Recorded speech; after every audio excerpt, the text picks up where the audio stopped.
I want to go back and look at the Greek of this passage that Brittany brings right to the front. And I think it's great. And it's Romans 2, 14, I think 14 and 15. It is a place, and I know this is easy to do. It's easy to say, oh, they're just going to say the translation's bad. Well, the translation's bad. I don't remember exactly what, did she say by instinctively or by nature? Do you remember how? I think she might have used both those terms, but yeah. Keep going. Okay. So the idea is that it's this word phusis in Greek. And what it means is that they, of their ancestral genealogy, they do not have the Torah. That's what it means. And yet they're doing it. It means people who are not Jewish. That's all it means, are doing the Torah. But what translations do, because in my view, it's because the lens of the interpreters are they already know what it means. It means that God, that all mankind have this kind of God's law written on their heart to some degree. And so therefore there's like this universal morality that God gave all humanity, and that's what it's talking about. Yeah. And I'm of the strong conviction that that's not the proper way to read this. The proper way to read this is it's talking about believers who are not Jewish, believers from the Gentiles who are doing the Torah. And what Paul is saying is that it's showing the work of the law written on their heart. In other words, what Israel is confronted with, which is exactly what we see in the book of Acts. All Gentiles who are coming to worship the God of Abraham, Isaac, and Jacob, they're coming and saying, do we belong or not? And Paul's like, yes, you belong.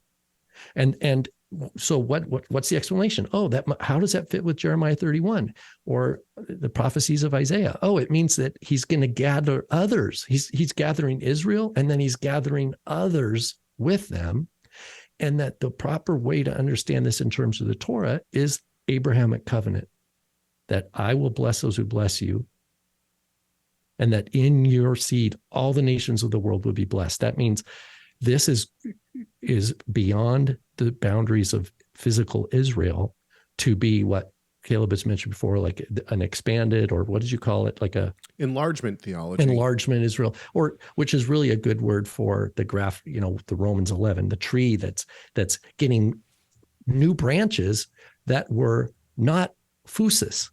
Right. And that's even the phusis is used in Romans 11 to talk about the natural branches versus those that are of the wild. Yeah, I want to jump in. Just let me put a fine point on that. So a lot of the English translations take the word phusis and they have it modify the verb do. They do it instinctively. Right. Things of the law. And what I'm saying is that any translation that takes phusis to modify the verb do is pushing this agenda that all humans have access by some sort of inner morality of God putting some sort of moral law on the hearts of all mankind. And I think that's against the bulk of the counsel of the scripture. Right. And is it from even Genesis 6, right? God saw that every inclination of the thoughts of his heart were only evil continually. Right. Like that just means they don't know how to think a good thought. There's no access. And even in Deuteronomy, for those on the 1-year Torah cycle, a couple of weeks ago, Moses is at the end of the 40 years of the Exodus. Moses says, God still has not given you a heart to understand. So this is, so back to the proper way to read Romans 2, 14 and 15 is that the word instinctively, scratch it out, or by nature, scratch it out. It goes with, if you want to say by nature, it's fine, but it's not modifying the verb to do. They do it by nature, but they are Gentiles by nature, meaning, and then it says in the parallel line, that is, they don't have the Torah as a people.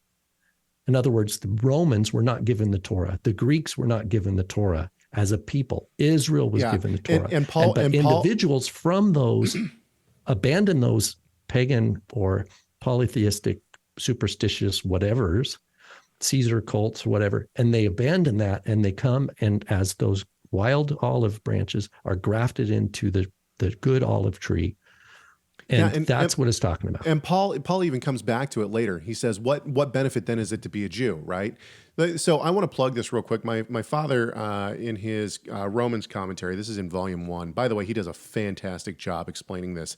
For anyone who would like to see it, you can purchase his 2-volume commentary, or you can buy just the single volume. He looks at the different times that Paul uses this exact same word, phusis, and which is Romans 2:27, Galatians 2:15, and Ephesians 2:3. So he shows how Paul uses this term in every other instance. And this is what he says. He says, there is now a second important consideration for us in this verse. This is on page, 46. He says, this is whether to take the Greek phuse naturally with the clause that precedes it. This is exactly what Rob is talking about. Or with that which follows. The two options would be, and this is where he's going. So this will highlight the two options. And then my father's going to give a paraphrase of what he thinks Paul is actually saying later on in his commentary, which I think is actually very helpful. He says, with what precedes, for when this is how it would read with the clause modifying what precedes. For when the Gentiles who do not have the Torah naturally do the things of the Torah, meaning that even though the Gentiles do not have the Torah as part of their natural upbringing or culture, yet having been come to faith in Yeshua, they strive to do the Torah. So that's the way that we believe it should be taken. Thank you so much for watching this video. Tell us your thoughts on this subject by leaving a comment in the comment section. Make sure you like, share, subscribe, and enable those notifications. And we'll see you in the next video.